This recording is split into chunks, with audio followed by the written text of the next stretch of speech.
சுரவழி கிளம்பியதே,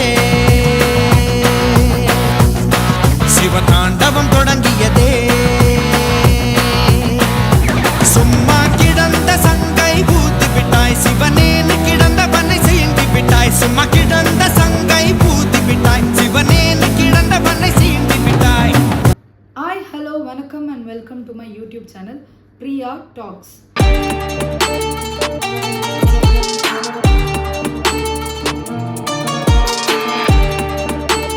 re-NEET அப்படின்னு சொன்னதுமே உங்களுக்கு என்ன தோணுது? என்னடா ஒரு வாட்டி நீட் எக்ஸாம் எழுதுறதே ரொம்ப கஷ்டம், இதில் இன்னொரு வாட்டி வேறு வைக்கிறாங்களா அப்படின்ற மாதிரி தோணுதா? ஆமாங்க, இந்த வாட்டி ரீநீட் வைக்க போகிறாங்களா. ஏன்னா நீட் பற்றி ஆல்ரெடி ஒரு வீடியோவில் நான் பேசியிருந்தேன். அந்த இஷ்யூ பற்றி தெரியாதவங்க அந்த வீடியோ ஒரு வாட்டி பார்த்துட்டு வாங்க. நான் மட்டும் இல்லை, யூடியூபர்ஸ் எல்லாமே அந்த இஷ்யூ பற்றி பேசியிருந்தாங்க. பிகாஸ் நீட் அப்படின்றது வந்து இந்தியாவுக்கு எவ்வளோ பெரிய விஷயம் அப்படின்னு நம்ம எல்லாருக்குமே தெரியும். மெடிக்கல் ஸ்டூடெண்ட் ஆகணும், டாக்டர் ஆகணும்னா நீட் கண்டிப்பாக படித்து அதில் ஒரு குறிப்பிட்ட மார்க் வாங்கியிருந்தால் மட்டுமே தான் டாக்டர் ஆக முடியும். அப்படின்றதுனால ஸோ டாக்டர் ஆகணும் அப்படின்ற ஆசை இருக்கவங்க எத்தனை பேர் நீட்டுக்கு ப்ரிப்பேர் ஆகியிருப்பாங்க. ஸோ அப்படிப்பட்ட ஒரு நீட் எக்ஸாம், ரொம்ப முக்கியமான ஒரு என்ட்ரன்ஸ் எக்ஸாமை திருப்பியும் இந்தியாவில் கண்டக்ட் பண்ண போகிறாங்க அப்படின்றது எவ்வளோ முக்கியமான ஒரு விஷயம். அது எதனால் கண்டக்ட் பண்ணுறாங்க, அதில் என்ன இஷ்யூ நடந்துச்சு அப்படின்றத இந்த வீடியோவில் நம்ம பார்க்கலாம். இந்த வீடியோவில் ரீநீட் அப்படின்னு நான் சொல்லியிருந்தேன் இல்லையா, அந்த ரீநீட் அப்படின்றத அதை பற்றி நான் சொல்கிறதுக்கு முன்னாடி என்ன இஷ்யூ அப்படின்றத நான் வீடியோவில் பார்க்க சொல்லியிருந்தேன். அப்படி பார்க்க முடியல அப்படின்னா நானே ஒரு ஜிஸ்ட் மாதிரி சொல்லிடுறேன். அதாவது நீட்டுக்குன்னு ஒரு குறிப்பிட்ட மார்க்ஸ் இருக்கு இல்லையா, 720 மார்க்ஸ் வந்து நீட் எக்ஸாமோட ஓவரால் மார்க்ஸ். அதில் வந்து ஒரு குறிப்பிட்ட மார்க் வாங்குறவங்க வந்து ஃபர்ஸ்ட், செகண்ட் அந்த மாதிரி இருப்பாங்க. இந்த வாட்டி என்ன நடந்து இருக்கு அப்படின்னா 67 பீப்புள் கிட்ட 720க்கு 720 வாங்கியிருந்தாங்க. அதாவது அது ரொம்பவே ஒரு மிகப்பெரிய நம்பர். ஒரு ஓவராலாக பார்க்கும்போது இட்ஸ் அ பிக் நம்பர் இல்லையா. அவ்வளோ பேர் நீட் எக்ஸாமில் 720 வாங்கியிருக்கிறது சந்தோஷமான விஷயம் தான். பட் இருந்தாலும் எப்படி வாங்கியிருக்க முடியும்? பிகாஸ் இதுக்கு முன்னாடி வருஷங்களில் வந்து ஒரு 3 பேரோ ஒரு 4 பேரோ ஒருத்தரோ அந்த மாதிரி வாங்கியிருக்கும்போது ஒரு சடனாக ஒரு டிராஸ்டிக் சேஞ்சாக எப்படி ஒரே வருஷத்தில் ஒரு 67 பீப்புள் கிட்ட ஒரு ஃபுல் மார்க் வாங்க முடியும் அப்படின்றது வந்து ஒரு ஒரு கேள்விக்குரிய ஒரு விஷயமா இருந்துச்சு. அதுக்கேற்ற மாதிரி என்ன பண்ணாங்க அப்படின்னா, அந்த ரிசல்ட் வந்ததுலேருந்தே அதை குறித்து ஒரு இஷ்யூ போயிட்டே தான் இருக்குது. பல பேரண்ட்ஸ் வந்து என்ன சொல்கிறாங்க அப்படின்னா, பேப்பர் லீக் ஆகியிருக்கு, அப்படி இல்லைனா வந்து ஏதோ ஒரு மால் ப்ராக்டிஸ் நடந்திருக்கு, அதனால மட்டும்தான் இவ்வளோ மார்க் எடுக்க முடிஞ்சிருக்கு. பிகாஸ் 718 719 அப்படின்றது ஒரு இம்பாசிபிள் ஸ்கோர். அதில் ஏன்னா அதாவது நீட்டோடைய மார்க்கிங் ஸ்ட்ரக்சரை வச்சு பார்க்கும்போது 780 719 வந்து வாங்கவே முடியாது அப்படின்றத வச்சு நிறைய பேர் ட்விட்டர் அண்ட் தென் கோர்ட்லேயுமே கூட கேஸ் ஃபைல் பண்ணியிருந்தாங்க. என்னன்னா இவங்களுக்கு இந்த மார்க் வந்து செல்லாது, திருப்பியுமே வந்து ரீநீட் கண்டக்ட் பண்ணணும் அப்படின்ற மாதிரி சொல்லியிருந்தாங்க. நேஷ்னல் டெஸ்டிங் ஏஜென்சி அவங்க கிட்ட தான் இந்த இஷ்யூவை ரைஸ் பண்ணியிருந்தாங்க. அந்த இஷ்யூவை ரைஸ் பண்ண உடனே அவங்களும் அவங்க தரப்புல இருந்து ஒரு ஆன்சரை சொல்லியிருந்தாங்க. என்னன்னா நிறைய பேருக்கு வந்து கிரேஸ் மார்க் வழங்கப்பட்டது. இந்த கிரேஸ் மார்க் எதனால் வழங்கப்பட்டதுன்னா, நிறைய பேருக்கு டைம் லாஸ் ஆகியிருக்கு. அதாவது எக்ஸாம் சென்டரில் டைம் லாஸ் ஆகியிருக்கு, அதனால அவங்களுக்குலாம் கிரேஸ் மார்க் வழங்கப்பட்டது அப்படின்னு சொல்லியிருந்தாங்க. ஸோ அதனால மட்டும்தான் 718 or 719 வாங்கியிருந்தாங்க. எந்த விதமான மால் ப்ராக்டிஸும் கிடையாது அப்படின்னு சொல்லியிருந்தாங்க. ஆனால் அந்த இஷ்யூ பர்சிஸ்டண்ட்டாக நடந்து இப்போ அதுக்கு என்ன ரிசல்ட், அதாவது தீர்ப்பு கொடுத்துருக்காங்க அப்படின்னா, ரீநீட் வைக்கணும். எஸ், என்னடா ரீநீட்டா, எல்லா ஸ்டூடெண்ட்ஸ்க்கும் ரீநீட்டா, மறுபடியும் ஃபர்ஸ்ட்லேருந்து கண்டக்ட் பண்ணுமா அப்படின்னு கேட்டால் அப்படி கிடையாது. 1563 1563 பேருக்கு ரீநீட் கண்டக்ட் பண்ணும். அது என்ன, எவ்வளோ பேர் எழுதுனாங்க? இந்த 1500 சம்திங் அந்த ஸ்டூடெண்ட்ஸ்க்கு மட்டும் எதுக்கு ரீநீட் கண்டக்ட் பண்ணும்? அவங்க என்ன பண்ணாங்க அப்படின்னு கேட்டிங்கன்னா, இந்த 1500 பேர் தான் கிரேஸ் மார்க் வாங்கி நிறைய மார்க்ஸ் வாங்கியிருக்காங்க. எஸ், இவங்களுக்கு தான் அந்த கிரேஸ் மார்க் கொடுக்கப்பட்டிருக்கு. அவங்களுக்கு எதனால் கிரேஸ் மார்க் கொடுக்கப்பட்டிருக்குன்னா, அவங்க எக்ஸாம் எழுதின அந்த எக்ஸாம் சென்டரில் நிறையவே டைம் வேஸ்ட் ஆகிருக்கு. கிழிஞ்சு போன ஆன்சர் பேப்பர் வந்திருக்கு, கிழிஞ்சு போன கொஷின் பேப்பர் வந்திருக்கு, and then question paper issue பண்ணுறதுக்குமே டைம் ஆகியிருக்கு. ஸோ இது மாதிரியான சில தவறுகள்னால அங்கே அந்த சென்டரில் இருந்த பல ஸ்டூடெண்ட்ஸ்னால குறிப்பிட்ட டைமில் அவங்களால எழுதி முடிக்க முடியல. அவங்க என்ன பண்ணாங்கன்னா, நீட் எக்ஸாம் முடிஞ்ச உடனே இதை கோர்ட்டில் அப்பீல் பண்ணாங்க. எங்களுக்கு இந்த மாதிரி டைம் வேஸ்ட் ஆகி இருந்துச்சு, எங்களுக்கு கிரேஸ் மார்க் கொடுக்கணும் அப்படின்ற மாதிரி என்டிஏக்கு அப்பீல் பண்ணியிருந்தாங்க. அதுக்கு அவங்களும் கிரேஸ் மார்க் கொடுத்துருந்தாங்க. ஸோ அதனால தான் சில பேரால் 718 719 நிறைய பேரால் 720 வாங்க முடிஞ்சிருக்கு. இதில் இன்னொரு ஒரு முக்கியமான விஷயம் என்னென்னா 67 ஸ்டூடெண்ட்ஸ் ஃபுல் மார்க் வாங்கியிருந்தாங்க இல்லையா, அதில் 44 ஸ்டூடெண்ட்ஸ் இந்த மாதிரி கிரேஸ் மார்க் வாங்கி தான் வாங்கியிருக்காங்க. ஸோ இந்த மாதிரி கிரேஸ் மார்க் கொடுக்கும்போது என்ன ஆகிடுதுன்னா, ஸோ இந்த மாதிரி கொஷின் பேப்பர் தப்பாக வந்ததோ இல்லைனா கொஷின் பேப்பர் கிழிஞ்சு போய் வந்ததோ இல்லை லேட்டாக வந்ததோ எதுவுமே மற்ற ஸ்டூடெண்ட்ஸோட தப்பு இல்லை இல்லையா. ஆனால் இவங்களுக்கு கிரேஸ் மார்க் கொடுக்கும்போது அதனால பாதிக்கப்படுறது யார்? மற்ற ஸ்டூடெண்ட்ஸ் தான். எல்லாருமே நீட் அப்படின்ற அந்த எக்ஸாமை வந்து ஒன்றா தான் எழுதுறாங்க. அப்படி எழுதும்போது சில பேருக்கு மட்டும் கிரேஸ் மார்க் கிடைக்கும் பொழுது அவங்க மட்டும் நல்லா மார்க் ஸ்கோர் பண்ணி நல்ல காலேஜில் ப்ளேஸ் ஆகிறதுக்கு வாய்ப்பு இருக்குது. ஆனால் எந்த தப்புமே பண்ணாமல் கவர்மெண்ட் ஆர் NTA அந்த ஏஜென்சி தப்பு பண்ணதுக்கு இவங்களுக்கு காம்படிஷன் அதிகமாகிடுது.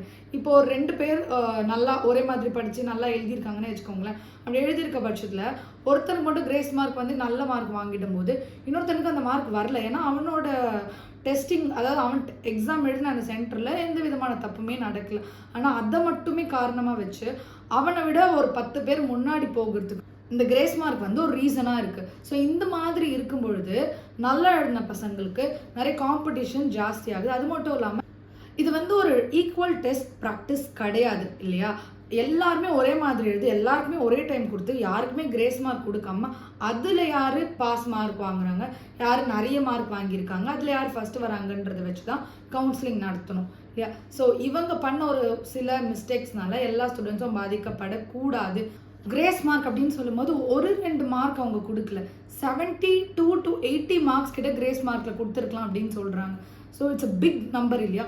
இவ்வளோ மார்க்ஸ் வந்து ஒருத்தர் கிரேஸ் மார்க்கில் வாங்கிட்டாருன்னா அதே எக்ஸாம் எழுதுறதுனால ஒரு ஸ்டூடெண்ட் கண்டிப்பாக பாதிக்கப்படுவார். கொஷின் பேப்பர் லேட் ஆனது இந்த எல்லாமே வந்து கவர்மெண்ட்டோட ஃபால்ட் ஆர்எல்ஸ் நேஷ்னல் டெஸ்டிங் ஏஜென்சி பண்ண தப்பு. அதுக்கு இவங்க என்ன பண்ணலாம் அப்படின்னா ரீடெஸ்ட் வச்சுருக்கலாம், இல்லைனா அவங்களை ரீஅப்பியர் ஆக சொல்லியிருக்கலாம். அதை விட்டுட்டு அவங்களுக்கு இது வந்து நம்ம பண்ண தப்பை வந்து அதை வந்து சரிப்படுத்துகிற மாதிரி கிரேஸ் மார்க் நாங்கள் கொடுத்துறோம் அப்படின்னு சொல்லி அவங்கள செட்டில் பண்ணிட்டா இப்போ மற்றவங்க எல்லாருமே இதனால பாதிக்கப்படுறாங்க இல்லையா. அவங்க கண்டிப்பாக வந்து கேள்வி கேட்க தான் செய்வாங்க. ஸோ அந்த மாதிரி கேள்வி கேட்டு எல்லாரும் சேர்ந்து இதுக்கு அப்பீல் பண்ணவே இப்போ இதுக்கு வந்து ரீநீட் வைக்கிறோம். ஸோ அந்த மாதிரி கிரேஸ் மார்க் யாருக்கெல்லாம் கொடுத்துருக்காங்க அப்படின்னு கணக்கெடுத்து அந்த 1563 பீப்புள் ஸ்டூடெண்ட்ஸ்க்கு ரீநீட் வைக்க போகிறாங்க அப்படின்னு சொல்லியிருக்காங்க. It's a very good news actually. ஏன் அப்படின்னா ஒரு விஷயம் நடக்குது, ஒரு விஷயம் தப்பாக நடக்குது அப்படின்ற பட்சத்தில் எல்லாரும் சேர்ந்து ஒரு விஷயத்துக்கு எதிராக நம்ம போராடணும் அப்படின்னா அதுக்கான நீதி கண்டிப்பாக கிடைக்கும் இல்லையா. இதுக்கு ஒரு எக்ஸாம்பிள் வந்து நான் ஒரு புக் சம்திங் ஏதோன்ல படித்தேன், அது நான் இங்கே ஷேர் பண்ணணும். என்னன்னா இது வந்து உங்களுக்கு ஒரு இந்த யூனிஃபைடாக டெசிஷன் எடுக்கிறது எவ்வளோ முக்கியம் அப்படின்றத வந்து இந்த எக்ஸாம்பிள் கன்வே பண்ணும். கண்டிப்பாக ஒரு ஹாஸ்டலில் வந்து உப்மா வந்து பிரேக்ஃபாஸ்ட்டாக கொடுத்துட்ருக்காங்க. அது நிறைய ஸ்டூடெண்ட்ஸ்க்கு பிடிக்கல.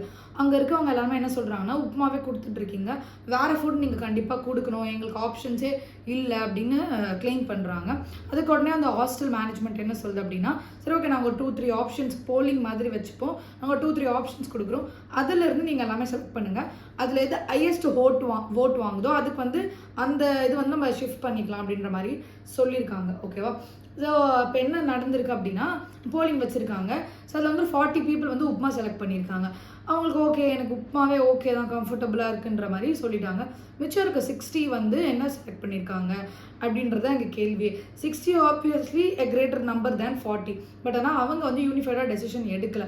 ஒரு 10 பேர் வந்து சப்பாத்தி, ஒரு 10 பேர் வந்து பூரி, ஒரு 10 பேர் வந்து பொங்கல், இல்லைன்னா ஒரு 15 பேர் வந்து வேறு ஏதாச்சும் ஒரு வெஜிடபிள் ரைஸ் ஃப்ரைட் அந்த மாதிரி ஏதோ ஒன்று ஆப்ஷன் வந்து சூஸ் பண்ணியிருக்காங்க. ஸோ ஓவரால் ரிசல்ட் எடுத்து பார்க்கும்போது நிறைய பேர் வேற ஒரு ஆப்ஷன் தான் சூஸ் பண்ணியிருக்காங்க. ஆனால் அதோட கவுண்ட் பார்த்தீங்கன்னா கம்மியாக இருக்குது. இதோட உப்மாவோட கவுண்ட் வந்து ஜாஸ்தியாக இருக்குது, 40 மெம்பர்ஸ் இல்லையா. ஸோ திருப்பியும் வந்து உப்மா தான் போடப்படும் அப்படின்னு சொல்லிட்டாங்க.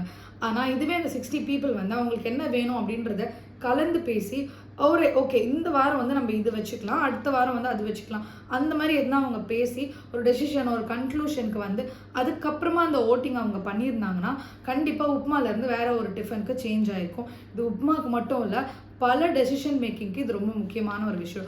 இன்க்ளூசிவிட்டி, இது எல்லாரையும் கலந்து பேசி ஒரு முடிவு எடுக்கிறது, ஆர்எல்ஸ் எடுத்த முடிவுக்கு எல்லாருமே சப்போர்ட்டிவாக நிற்கிறது எந்த அளவுக்கு முக்கியம் அப்படின்றது வந்து இந்த ரீநீட் பிரச்சனை நமக்கு சொல்லுது. எல்லா பேரண்ட்ஸும் ஒன்றா சேர்ந்து ஆர்எல்ஸ் ஸ்டூடெண்ட்ஸ் எல்லாரும் ஒன்றா சேர்ந்து இதை கேட்கவே தான் சுப்ரீம் கோர்ட்டே வந்து இதை ஆதரிச்சு அந்த கிரேஸ் மார்க் கொடுத்த எல்லா ஸ்டூடெண்ட்ஸ்க்கும் ரீநீட் கண்டக்ட் பண்ணோம் அப்படின்னு சொல்லியிருக்காங்க. ஸோ இந்த மாதிரி கண்டக்ட் பண்ணும்போது கண்டிப்பாக மேபி அவங்க மால் ப்ராக்டிஸ் பண்ணி ஆர்எல்ஸ் கிரேஸ் மார்க்கால் மட்டுமே அவங்க நல்ல மார்க்ஸ் வாங்கியிருந்தாங்கன்னா கண்டிப்பாக அவங்களோட மார்க்ஸ் குறையும். நல்லா படித்து ஒழுங்காக எக்ஸாம் எழுதினவங்களுக்கு சான்சஸ் அதிகமாகும். நம்ம அச்சீவ் பண்ணியிருக்க இந்த ஒரு விஷயம் ஒரு சின்ன step towards a big change. கண்டிப்பாக அடுத்தடுத்த விஷயங்களில் நமக்கு நிறைய சேஞ்ச் வரணும்னு நம்ம நாட்டு மக்கள் விரும்புகிறாங்க. நிறைய பாலிட்டிக்ஸில் நம்ம சேஞ்ச் வரணும்னு விரும்புகிறோம். நம்ம சேஞ்ச் வரணும் அப்படின்னு நமக்கான ஒப்பீனியன் மட்டும் நமக்குள்ளேயே வச்சுக்கிட்டு அப்படியே நம்ம ஓட் போட்டே இருந்தோம் அப்படின்னா எந்த ஒரு சேஞ்சுமே வராது இல்லையா? ஸோ எல்லாம் கூட்டம் சேர்க்கறது ரொம்ப முக்கியம். ஏன் அப்படின்னா ஒரு டெசிஷன் எடுக்கும்பொழுது மெஜாரிட்டி தான் வின் பண்ணுது. ஸோ அந்த மெஜாரிட்டியை சேர்க்கணும். ஒரு நல்ல முடிவு அப்படின்ற பட்சத்தில் அது மக்களுக்கு புரிய வச்சு அது எல்லாரையும் சேர்ந்து அந்த மெஜாரிட்டியான டெசிஷனை நம்ம ஓட் பண்ணும்போது கண்டிப்பாக நமக்கேற்ற மாற்றம் நமக்கு வரும். இதுக்கு நீட், அதாவது இந்த ரீநீட் கண்டக்ட் பண்ணுறது ஒரு சின்ன எக்ஸாம்பிள் தான். இதே மாதிரி நம்ம ஒத்துமையாக செயல்பட்டோம் அப்படின்னா கண்டிப்பாக ஃப்யூச்சரில் மிகப்பெரிய மாற்றங்களை நம்மளால் பார்க்க முடியும். தேங்க்ஸ் ஃபார் வாட்சிங் மை வீடியோ. சப்ஸ்கிரைப் பண்ணி